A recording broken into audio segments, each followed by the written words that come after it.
মুমিনের মধ্যে পার্থক্য কি, এবং আমানু এবং মুমিন এবং মুসল্লি এই স্তরগুলোর মধ্যে কি কি পার্থক্য আছে সেই সম্পর্কে আলোচনা করার জন্য। তাই আমরা সর্বপ্রথম বলতে পারি যে আমাদের একটি জিজ্ঞাসা থাকে যে রব্বুল আলামিন এই সৃষ্টি জগতে আশরাফুল মাকলুকাত করে মানুষকে সৃষ্টি করেছেন।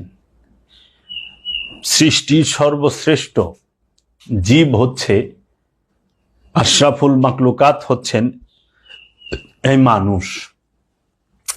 যে মানুষের মাঝে নফস দেওয়া হয়েছে, যে মানুষের মধ্যে খান্নাসরূপী শয়তানের অবস্থান আছে, যেই মানুষের মধ্যেই নিকটেই রবের রূহ বীজ রূপে অবস্থান করতেছেন। তো রূহ দেওয়া হয়েছে, এর জন্য মানুষ আশরাফুল মাকলুকাত। সৃষ্টি জগতে কোনো প্রাণীকে এই তিনটি জিনিস দেওয়া হয় নাই, জিন আর ইনসান ব্যতীত। সৃষ্টি জগতে যত প্রাণী আছে সবাই নফসের অধিকারী, কিন্তু কেহই খান্নাসরূপী শয়তান তথা ব্যক্তি স্বাধীনতার অধিকারী নয় এবং রুহের অধিকারী নয়। এই আশরাফুল মাকলুকাতকে আল্লাহ রাব্বুল আলামিন সৃষ্টি করে কেন সৃষ্টি করলেন, কি উদ্দেশ্য, মানুষকে পৃথিবীতে পাঠানোর উদ্দেশ্য কি? আপন পবিত্র নফস হতে খান্নাসরূপী শয়তানটিকে সম্পূর্ণরূপে বশীভূত করতে তথা মুসলমান বানাবার উদ্দেশ্যে আমাদেরকে পরীক্ষা করার জন্য পাঠানো হয়েছে। বাবা জাহাঙ্গীর এই কালামটি বলেছেন। এই খান্নাসরূপী শয়তানটিকে সম্পূর্ণরূপে বশীভূত করতে তথা মুসলমান বানাবার জন্য আল্লাহ পাক অনেক আদেশ ও নির্দেশ দিয়েছেন, যেমন সালাত, সিয়াম, জাকাত, হজ, কুরবানি এবং বান্দার হক ইত্যাদি বিষয়গুলো জাহের এবং বাতেন তথা মেজাজি এবং হাকিকি ভাবে অবশ্যই পালনের আদেশ দিয়েছেন।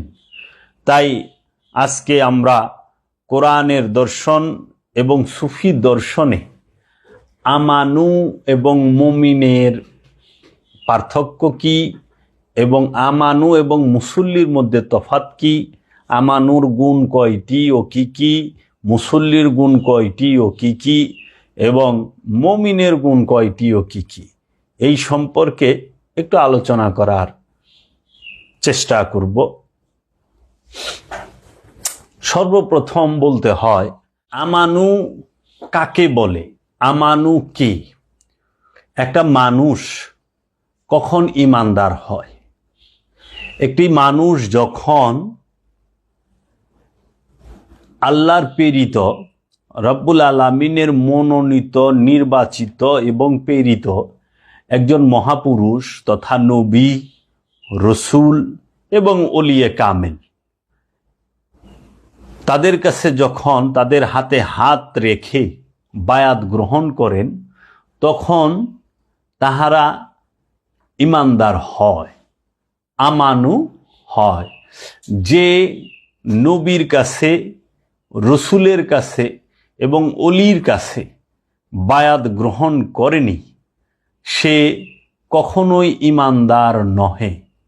আমি আবার বলছি, যে ব্যক্তি, যে মানুষটি আল্লাহর প্রেরিত নবী, রসুল এবং ওলিয়ে কামেলের কাছে, ওলিয়ে কামেলের হাতে হাত রেখে বায়াত গ্রহণ করেননি, ঈমান আনেননি, মৌখিকভাবে এবং মনে এবং প্রাণে সে স্বীকার করে নেননি যে আল্লাহর উপরে তার বিশ্বাস আছে, আল্লাহর ফেরেশতাদের উপরে তার বিশ্বাস আছে, আল্লাহর কিতাবের উপরে তার বিশ্বাস আছে, আল্লাহর নবী রসুলদের উপরে তার বিশ্বাস আছে এবং ইয়াউমুল আখিরাতের দিনে উপরে তার বিশ্বাস আছে, কিয়ামত দিন সম্পর্কে, কিয়ামত দিবসের উপরে তার বিশ্বাস আছে। এই সমস্ত বিশ্বাসগুলো, এই সমস্ত তার মনের এবং প্রাণের মধ্যে এই বিশ্বাসগুলো থাকতে হবে এবং এই বিশ্বাসগুলো রেখেই একজন রসুল অথবা একজন ওলিয়ে কামেলের হাতে হাত রেখে বায়াত গ্রহণ করতে হবে। যেই মানুষটি বায়াত গ্রহণ করেননি, যেই মানুষটি রসুলের হাতে এবং ওলিয়ে কামেলের হাতে হাত রেখে বায়াত গ্রহণ করেননি, সে কখনোই ইমানদার নয়, ইমান আনে নাই।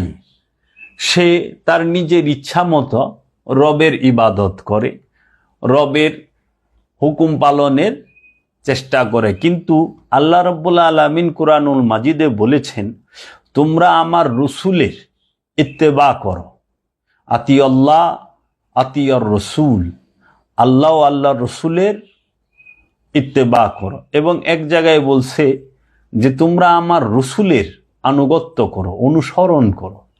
আল্লাহর রসুলের অনুসরণ করা ব্যতীত ইমানদার হওয়া যায় না। তো ইমানদারের যে গুণগুলো কোরআন থেকে আমি একটু বলে দিচ্ছি।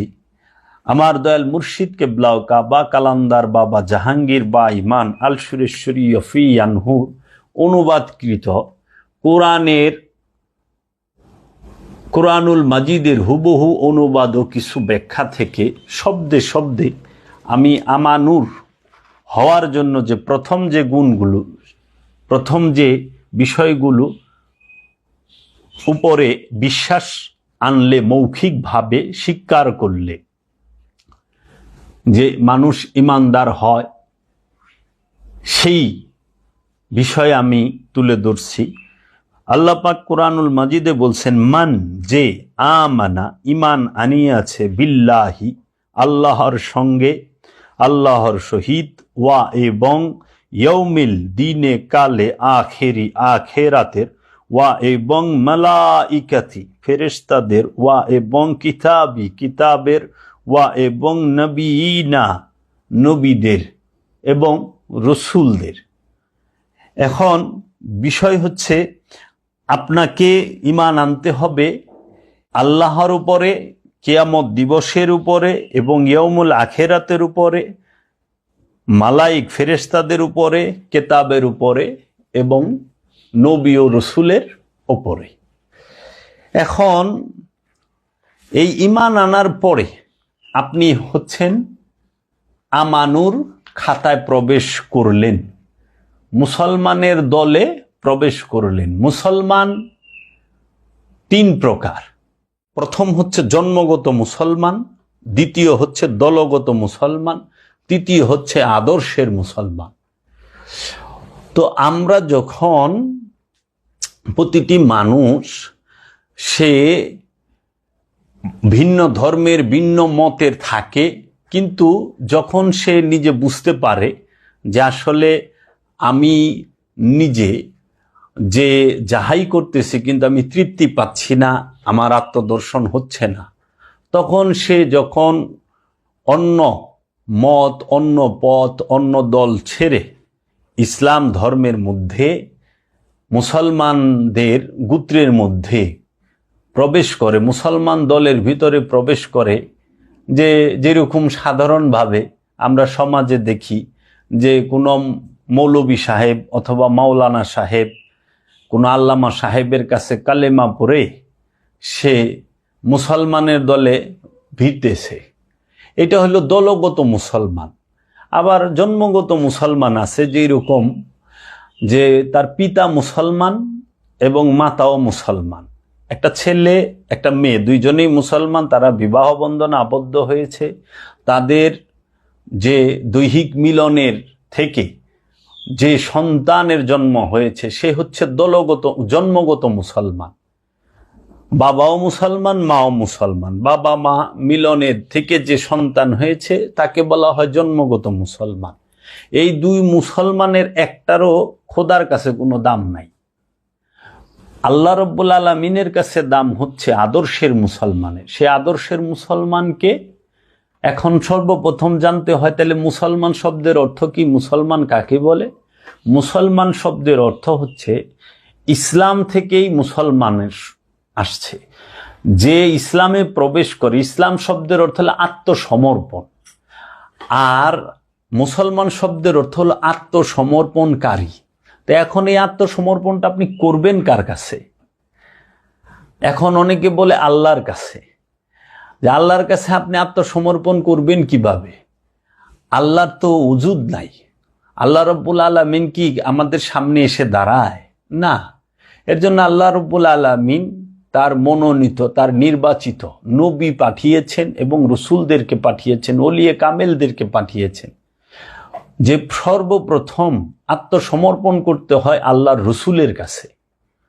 আত্মসমর্পণ সর্বপ্রথম যে জায়গাটাই করতে হয় আল্লাহর রসুলের কাছে, কারণ আল্লাহর রসুল আল্লাহ থেকে আলাদা নয়, আল্লাহ আল্লাহর রসুল থেকে আলাদা নয়।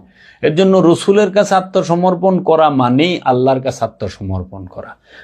আর রসুলের হাতে হাত দিয়ে বায়াত হওয়া মানেই আল্লাহর হাতে হাত দিয়ে বায়াত হওয়া। এটা কোরআনের স্পষ্ট আল্লাহ রব্বুল আলামিন বলে দিয়েছেন। এখন কথা হইল যে এই রসুলের কাছে আত্মসমর্পণ করব, সেইটা আমি কিভাবে, আমি রসুল কিভাবে চিনব, রসুল কিভাবে জানব?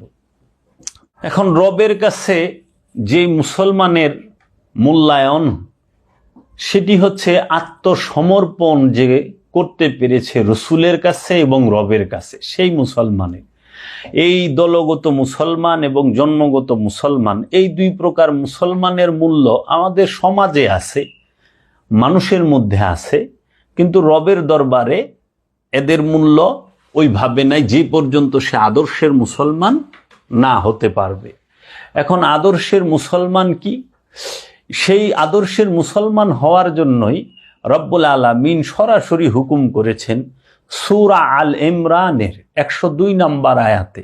আপনারা পড়ে দেখবেন, ওইখানে আল্লাহ বলতেছেন, ইয়া আইয়ুহাল্লাযীনা আমানুত্তাকুল্লাহা হাক্কা তুকাতিহি ওয়ালা তামুতুন্না ইল্লা ওয়া আনতুম মুসলিমুন। ইয়া আইয়ুহাল্লাযীনা আমানু, হে ঈমানদার বিশ্বাসীগণেরা, হাক্কা তুকাতিহি, তোমরা আল্লাহকে ভয় করো, ভয় করার মতো। ওয়ালা তামুতুন্না, তোমরা মৃত্যুবরণ করিও না। ওয়া, এবং আনতুম মুসলিমুন, তোমরা মুসলমান হওয়া ব্যতীত মৃত্যুবরণ করিও না। এখানে আপনি একটু খেয়াল করেন, এখানে কিন্তু আল্লাহ বলতেছে না ইয়া আইয়ুহান নাস, এই কথা বলে নাই, ইয়া আইয়ুহাল ইনসান বলে নাই। এবং সবচেয়ে মজার বিষয় হলো এই আয়াতে বলে নাই ইয়া আইয়ুহাল কাফিরুন হাক্কা তুকাতিহি ওয়ালা তামুতুন্না ইল্লা ওয়া আনতুম মুসলিমুন, এই কথা বলে নাই। আল্লাহ এই কথাও বলে না ইয়া আইয়ুহাল মুশরিকুন, ইয়া আইয়ুহাল জালিমুন, এদেরকে বলে নাই যে তোমরা আল্লাহকে ভয় করো, ভয় করার মতো। সবচেয়ে মজার বিষয় হইল এইখানে, এটা গবেষণার বিষয় যে আল্লাহ কি আমাদেরকে ইশারা দিচ্ছেন কোরআনুল মাজিদে। এইখানে বলা হচ্ছে সূরা আল ইমরানের 102 নম্বর আয়াতে, ইয়া আইয়ুহাল্লাযীনা আমানু, হে ঈমানদার বিশ্বাসী, যে মৌখিক বিশ্বাসী, প্রাথমিক বিশ্বাসী, তাকে বলতেছে হাক্কা তুকাতিহি, আল্লাহকে ভয় করো, ভয় করার মতো। ওয়ালা তামুতুন্না ইল্লা ওয়া আনতুম মুসলিমুন, তোমরা মৃত্যুবরণ করিও না মুসলমান হওয়া ব্যতীত। এটা জালিমকে কয় নাই, কাফেরকে কয় নাই, মুশরিককে বলে নাই, তারপরে গাফেল উদাসীনকে বলে নাই, মুজরিমুনকে বলে নাই, অপরাধীদেরকে বলে নাই, বলছে আমানুকে। তাহলে আমানু আল্লাহর দৃষ্টিতে মুসলমান নয়, আমানু আমাদের দৃষ্টিতে, সমাজের দৃষ্টিতে, মানুষের দৃষ্টিতে মুসলমান, কিন্তু আল্লাহর দৃষ্টিতে আমানু কখনোই মুসলমান নয়। আল্লাহর দৃষ্টিতে একমাত্র মুসলমান হচ্ছে মুমিনগণ, যাহারা মুমিন তাহারা, একমাত্র মুমিনগণই আল্লাহর দৃষ্টিতে মুসলমান। মুসলমান মানেই হচ্ছে আত্মসমর্পণকারী। আমানু হচ্ছে আত্মসমর্পণ করার মোহরাকারী। আমানু সে আত্মসমর্পণ করার জন্য মোহরা করে, ট্রেনিং নেয়, সে চর্চা করে, সে এইটার প্রতিযোগিতা করে, কি মুমিন হওয়ার জন্য সে কর্মে লিপ্ত থাকে, আমলে সালেহায়। কিন্তু মুমিন সে আত্মসমর্পণকারী। একজন মুমিনই হচ্ছেন মুসলমান এবং একজন মুসলমানই হচ্ছেন মুমিন, যেই মুসলমান আল্লাহ রাব্বুল আলামিনের দৃষ্টিতে। আর মানুষের দৃষ্টিতে কে মুসলমান? সমাজের দৃষ্টিতে যিনি সুন্নতে খাতনা দিছে ছেলেদের মধ্যে, নরের মধ্যে, পুরুষের মধ্যে, হ্যাঁ, এবং দাড়ি রাখছে, পাঞ্জাবি পরছে, টুপি পরছে, পাগড়ি পরছে, হ্যাঁ, তারপরে মসজিদে যায়, নামাজ পড়ে, রোজা রাখে 30টা, একটা পশু কুরবানি করলো, মানে আনুষ্ঠানিকতা যেটা। কিন্তু সে আবার যদি ঘুষ খায়, হ্যাঁ, সুদ খায়, হ্যাঁ, তারপরে অন্যের সম্পদ মাইরা খায়, আত্মসাৎ করে, তারপরে সে জঘন্য অপকর্ম যা আছে, জুলুম, অত্যাচার, ছিনতাই, রাহাজানি সব করে, তারপরে ওজনে কম দেয়, ভেজাল মাল বিক্রি করে, মানুষকে ঠকায়, তারপরও সে মানুষের দৃষ্টিতে মুসলমান। দেখেন, আল্লাহর দৃষ্টিতে মুসলমানকে আর মানুষের দৃষ্টিতে মুসলমানকে। আল্লাহর দৃষ্টিতে মুসলমানকে যে সর্বপ্রকার সমস্ত প্রকার অপকর্ম থেকে যে বিরত হয়ে গেছে, এক কথায় যদি বলি, যে খান্নাস রূপী শয়তানকে নফস থেকে তাড়িয়ে দিতে পেরেছে অথবা মুসলমান করে ফেলেছে, মানে আত্মসমর্পণ করিয়ে ফেলেছে খান্নাস রূপী শয়তানকে, সে হইল খোদার দৃষ্টিতে মুসলমান। আর সমাজের দৃষ্টিতে যার ভিতরে খান্নাস রূপী শয়তান প্রকট হয়ে আছে, কিন্তু সে কিছু আনুষ্ঠানিকতা মেনে চলে, আনুষ্ঠানিকতা সে পালন করে, সেই মুসলমান। এখন দেখেন, সমাজের মধ্যে যে ঘুষ খায় সেও একজন পাকা মুসলমান। হ্যাঁ, সুদ খায়, দেখবেন সমাজে জুলুমকারী, আত্মসাৎকারী, অন্যের হক মাইরা খায়, ভাই বোনের সম্পদ মাইরা দেয়, আত্মীয় স্বজনের সম্পদ দখল করে খায়, এতিমের সম্পদ মাইরা খায়, এবং সবসময় ফ্যাসাদ সৃষ্টি করে, এবং দেখবেন যে ওজনে কম দেয়। তাদের লেবাস টেবাস সব আছে, দাড়ি টুপি পাঞ্জাবি সব আছে, কপালে নামাজের কালো দাগও আছে। হ্যাঁ, তারা আজান দিলে পরে দেখবেন একদম খুব স্পিরিটে মসজিদেও চলে যায়, কিন্তু তারা জাগতিকভাবে সমস্ত অপকর্মগুলো করতেছে। হ্যাঁ, তো এই ব্যক্তিরা হইল সমাজে মানুষের দৃষ্টিতে মুসলমান, এরা কখনো খোদার দৃষ্টিতে মুসলমান নয়।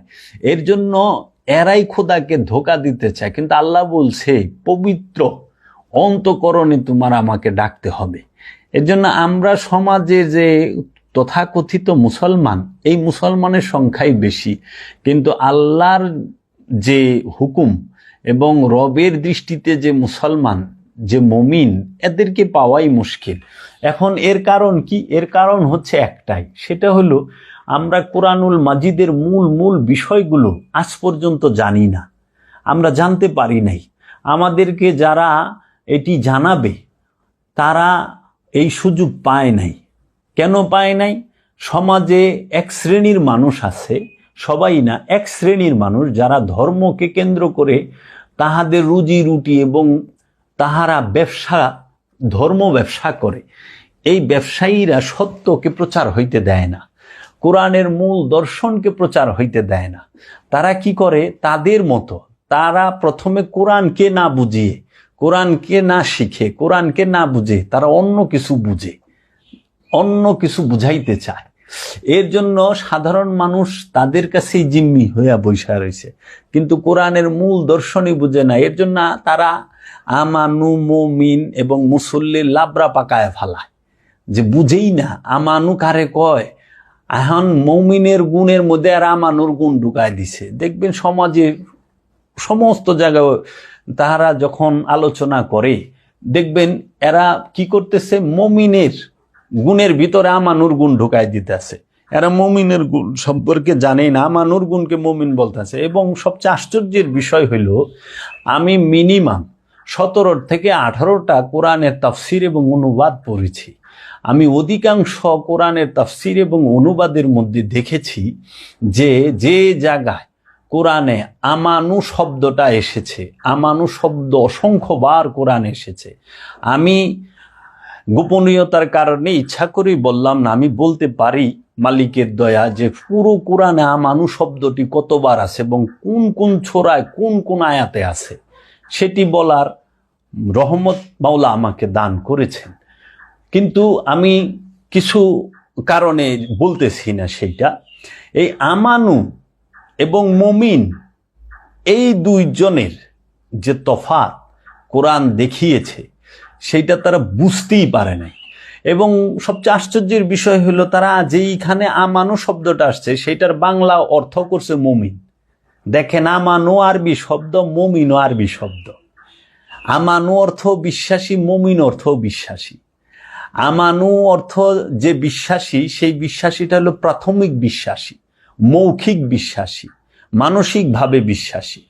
হ্যাঁ, আর মুমিন যিনি, তিনি হচ্ছে পরিপূর্ণ বিশ্বাসী। সে মৌখিকভাবে তো বিশ্বাসী, সাথে সে এলমুল ইয়াকিন, আইনুল ইয়াকিন, হাক্কুল ইয়াকিন। যে ব্যক্তি মৌখিকভাবে বিশ্বাসী, দেখে বিশ্বাসী, যে ব্যক্তি এবং হাক্কুল, আইনুল মানে চোখে দেখে বিশ্বাস, হাক্কুল মানে পরিপূর্ণ, সে বিশ্বাসের মধ্যে সে নিজেই সত্যে পরিণত হয়ে গেছে। হাক্কুল ইয়াকিন, সত্য বিশ্বাস যার হয়ে গেছে, সত্যকে যে আলিঙ্গন করে ফেলেছে, দর্শন করে ফেলেছে, সেই হয়ে যায় মুমিন। এখন এই আমানুর আরবি শব্দর অনুবাদ আরেক আরবি দেয়, মুমিন করে ছেয়া দিছে। আবার মুমিনের অর্থ কিন্তু আমানু করে নাই কোথাও। সবচেয়ে মজার বিষয় হলো এইটা, সারা কোরআনে আপনি যতটি আমানু আয়াত আসছে প্রত্যেকটা আমানুর অর্থ যায় করছে ইয়া আইয়ুহাল্লাযিনা আমানু, যেখানেই লেখা আছে ওইখানেই তারা করছে মুমিন। আবার যেখানে লেখা আছে ইয়া আইয়ুহাল মুমিনুন, ওইখানেও তারা মুমিনই অর্থ করছে। তাহলে মুমিন আরবি শব্দ, আমানু আরবি শব্দ। আরবি শব্দের বাংলা অনুবাদ মুমিন হয় কেমনে, আরবি হয় কেমনে? আরবি দেয়া আরবির অনুবাদ বাংলায় করলো কেমনে, আমার মাথায় ধরে না। এবং তারা অনেক বড় বড় জাননেওয়ালা, তাদের সামনে আমি তো একদম কিচ্ছু না, একটা পিঁপড়াও না। তাদের এক চাঙ্গারি করে টাইটেল আগে পিছে, এত বড় টাইটেল পড়লেও ডর করে। এরকম বড় বড় ঝানু ঝানু লোকেরা এত বড় মারাত্মক একটা ভুল করছে। হ্যাঁ, তো আপনারা একটু, আপনাদের যারা আমার আলোচনা শুনতেছেন তাদের কাছে অনুরোধ রইল, আপনারা বেশি না 5টা কোরআনের অনুবাদ দিবেন। 5টা অনুবাদ নিয়ে আপনারা দেখবেন যে 5টা অনুবাদের মধ্যে যেখানে ইয়া আইয়ুহাল্লাযিনা আমানু আছে সেইখানেই আমানু শব্দের অনুবাদ তারা মুমিন করে থইছে। এটা পুকুর চুরি না, এটা সাগর চুরি, মানে দর্শনই চেঞ্জ হয়ে যায়। আমানু আর মুমিনের মধ্যে আসমান আর জমিন তফাত, আমানু আর মুমিনের মধ্যে অনেক বড় তফাত আমি বলবো।